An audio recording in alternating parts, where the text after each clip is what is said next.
For more than a year now, I've been following the life around this tiny pond. From early to late spring through summer and fall to the stillness of winter, birds of various species have been at or around the pond.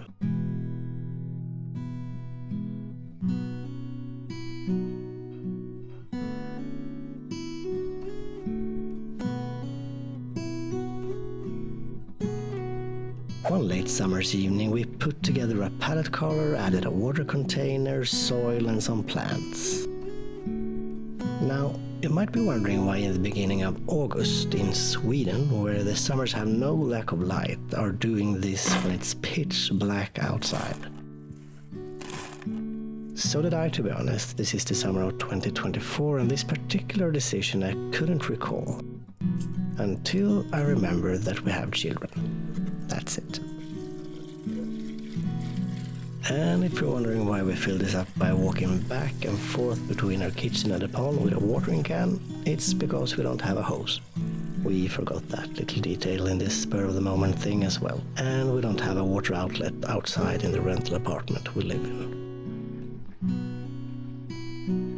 Why there's a big stick in the water? Well, that's a quick solution in case an animal falls in and needs something to crawl back up on. We'll have more rocks and stuff later, but this will work for a little while. But it turned out quite nice after that first night. We got some plants to start off with, and we grouped them together to be able to photograph right away.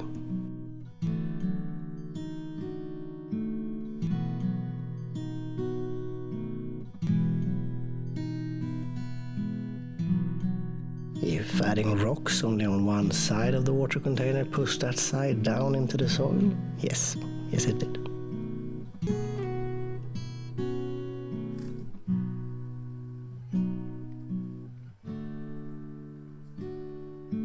Plants will shortly be added to the longer sides and some shorter ones on the closest side to not be in the way of the camera.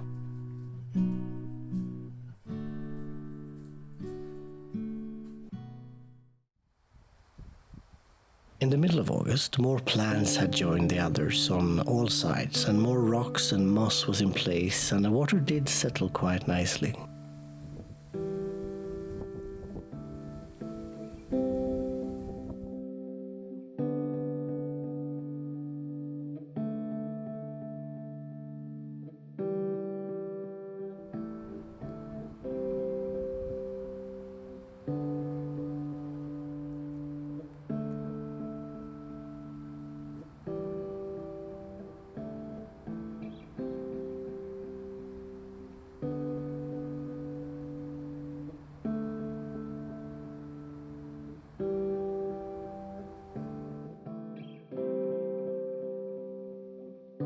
It wasn't perfect, but it was really getting somewhere.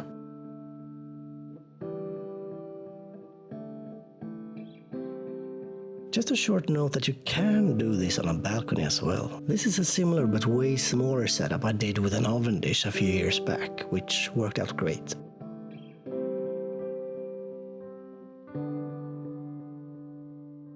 Alright, back to the new pond.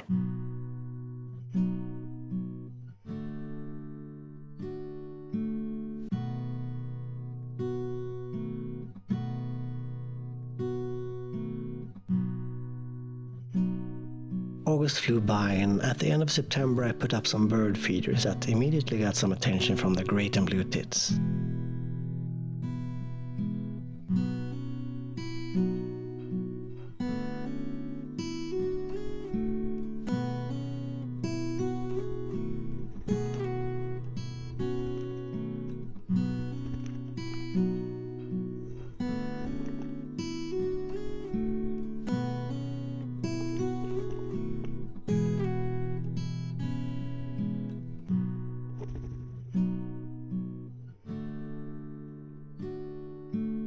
Having this view from the windows really brightens your day.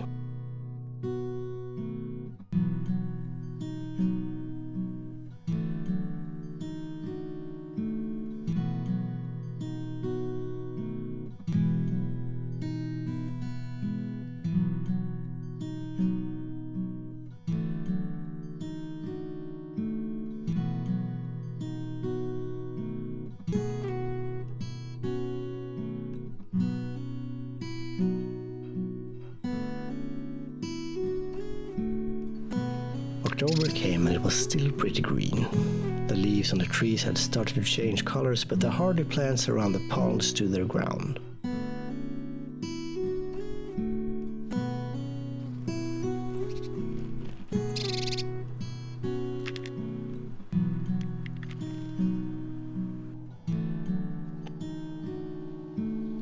Where there's food, there's magpies. They also found their way to the pond.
In this footage you can also see some of the inhabitants of the water.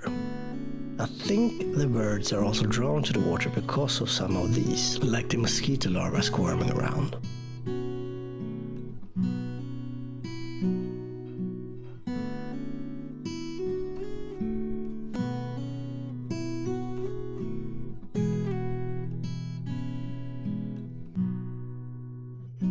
On the last day of October, most of the leaves on the surrounding trees and shrubs had changed colors or fallen off.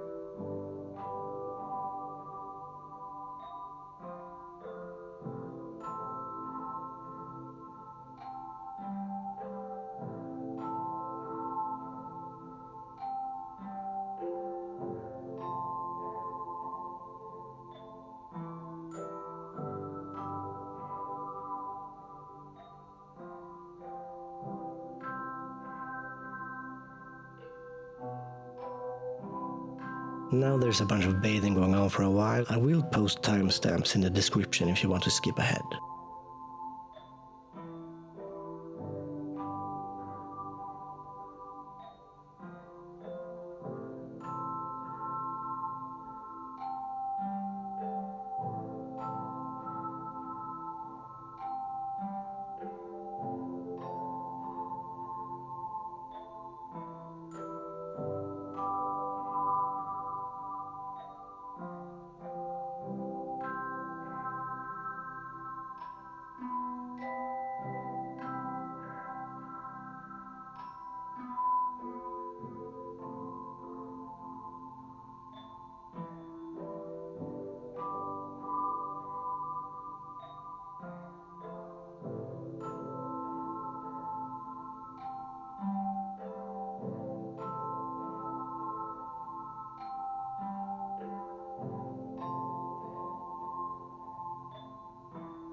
This blue tit was pretty hesitant at first, but then came back and went to town in the pond.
Now we're in March of 2025. Spring flowers have started to pop up, but now the cold weather returns with some hail along with it.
In the middle of April, the pond and its surroundings had become a lot greener.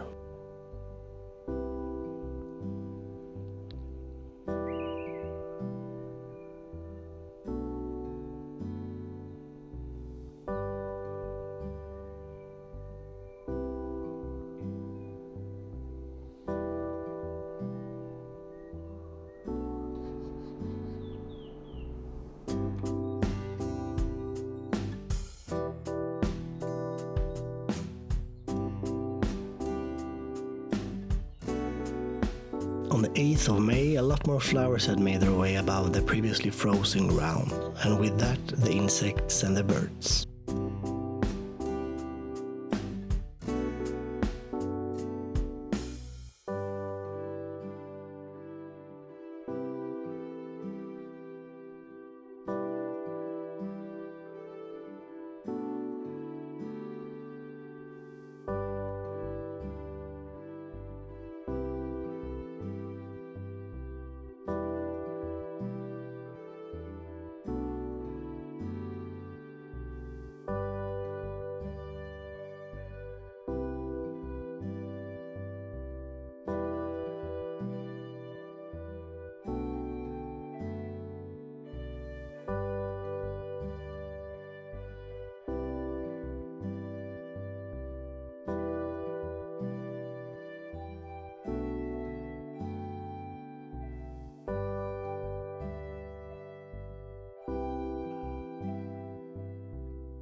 Now we jump to October of 2025. The birds keep enjoying the pond.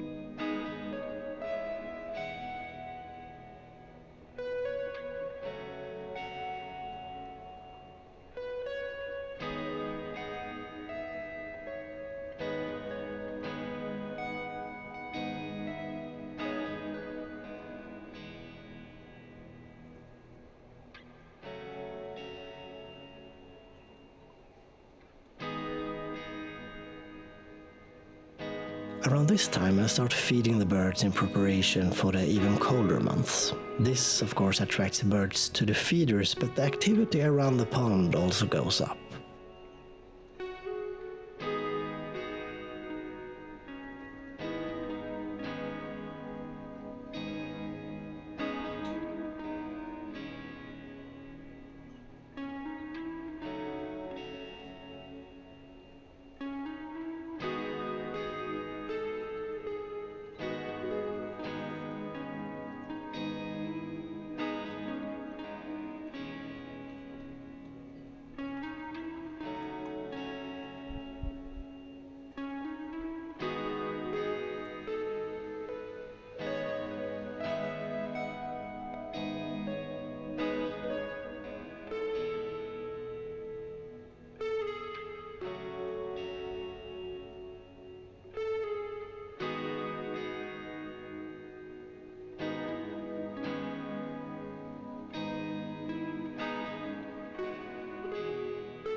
This started out as a photo project, but I really haven't photographed as much as I initially thought. But having this right outside our window throughout all the seasons and getting to witness firsthand how the birds use it has been such a great experience. And it is nice being able to provide the birds with an opportunity to clean up and have something to drink and cool off in the summer. It's a great feeling that you have made a difference for their lives, however small.